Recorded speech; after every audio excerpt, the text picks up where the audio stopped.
My major is obviously in the EC department. I'm a computer engineer and I'm majoring in networking and cybersecurity. For my secondary focuses, I put a particular attention to ML, artificial intelligence, and embedded systems. So right now I'm doing undergraduate research for fault injection on tiny ML on embedded devices. I would tell you the internet is a network of networks, and what we specifically do is we learn the ins and outs of how those networks communicate with each other. We handle the smaller things that you wouldn't realize are part of those communications, for how a router sets up a routing table and decides, oh, we need to connect this internet connection here from your home to this router, to this router, to this router, so that you can actually reach or access that site. So it's a lot of it is just the in-between communications of how internet works.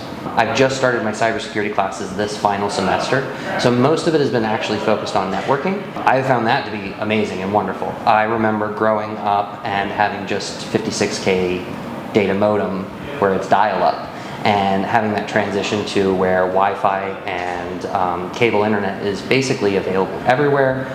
Broadband penetration has gone pretty far for what is even the United States. Seeing the differences and changes from where it started to where it is now, I actually can see it in those classes that I'm in. So when they talk about the origin of TCP/IP and where these protocols were set up, I'm like, oh, I remember all of this stuff. That's cool.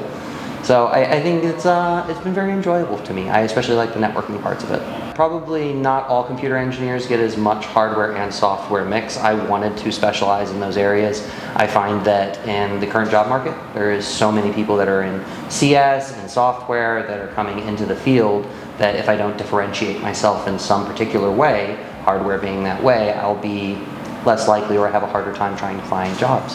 When you do networking, they do teach you some basic applications of design as it applies towards thinking forward design with cybersecurity in kind of the thought pattern. But it's one of those things that I really think that getting job experience, getting out there, and I would recommend going to like the career fairs and things like that to network and get your opportunities for internships and stuff is really some of your best opportunities to get real like on the job kind of learning with those types of things.